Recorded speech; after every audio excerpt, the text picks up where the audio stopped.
Not long after Henry Ford rolled his first Model T off the assembly line, car fever swept the nation, reaching epidemic proportions, and that fever still rages today. But for many, the antidote is nothing more than a Sunday drive, and that's not a bad thing. But for those of us with gears between our ears, we need constant therapy. So when the chance presented itself to tour the new Mercedes-Benz assembly plant in Tuscaloosa, Alabama, we jumped at it. So open wide, fellow gearheads, it's time for your medicine. You might think that Tuscaloosa, Alabama is a strange location for a $300 million German auto plant. That is until you visit the sprawling facility. It sits adjacent to the combined interstates I-20 and I-59. So not only can new M-Class sport utility vehicles be whisked to all parts of our country, but overseas from the southern ports of Brunswick, Georgia and Jacksonville, Florida as well. The first structure you come upon is actually not the plant, but a visitors and training center. Besides being a mini museum, it is from here that next spring customers will be able to drive their M-Class SUV away from the plant, just as Mercedes car buyers have long been able to do in Europe. The plant itself is small by U.S. standards, 1 million square feet. But then initial production will only be 70,000 vehicles a year. Still, a car plant is a car plant, or is it? Not if you are into measuring noise.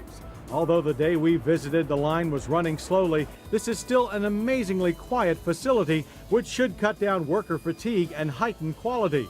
The other thing that intrigued us about this plant is its overall lack of automation. You see very few robots and a lot of hand craftsmanship. That flexibility will be tested when right-hand drive export models join the line next year. A young, well-educated, and versatile workforce is one of the main reasons Mercedes located here. When at full production, their number will total 1,500. Robots are used for the most dangerous assignments, such as initial welding in the body shop. Yet even here, the finishing work is done by hand. You see more robots in the paint shop where primers can be applied with extreme uniformity. But when it comes to making sure all the little nooks and crannies are covered, it's back to the humanoids. And no one yet has developed a robot with a touch so sensitive as to feel the smallest paint ripple. After painting, the doors are removed, so there is less chance that they will be scratched when large interior pieces such as the dash and seats are installed. It also makes it easier for workers. They fit windows, locks, and trim panels to doors hung at standing level before they are reinstalled on the vehicle. Some of the heavier work is done by man and machine together, not really much different than car plants built 50 years ago. Workers here, however, are not just parts installers. They have a big say in how this vehicle goes together. And they are not just employee numbers either. Mercedes supervisors have embraced what they call visual management. It means getting up from behind their desk and looking at what's going on. Not a new concept, but one that has gotten lost in an age of computer screens. Of the 4 main areas of the plant, body, paint, assembly, and quality, the last is the most important for the reputation of Mercedes-Benz. And just looking for quality is only the start. Traditional final checks such as the leak test are preceded by countless electronic measurements for fit, finish, and component operation. Perhaps the most novel aspect of the M-Class plant is outside on the grounds that surround it.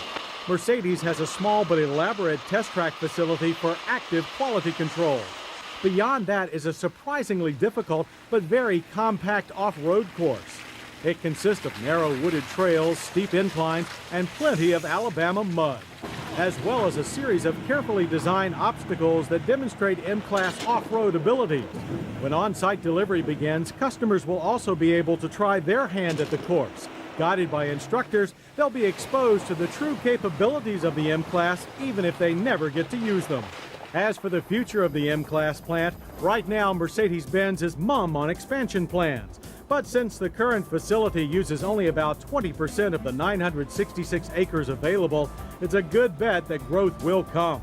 And while we're not sure if Tuscaloosa will ever be a true sister city to Singlefingen, putting the 3-pointed star on a vehicle is a big deal no matter where the plant is located. And from what we saw here, we would have no hesitation in buying a Mercedes-Benz assembled by folks who speak German with a deep southern drawl.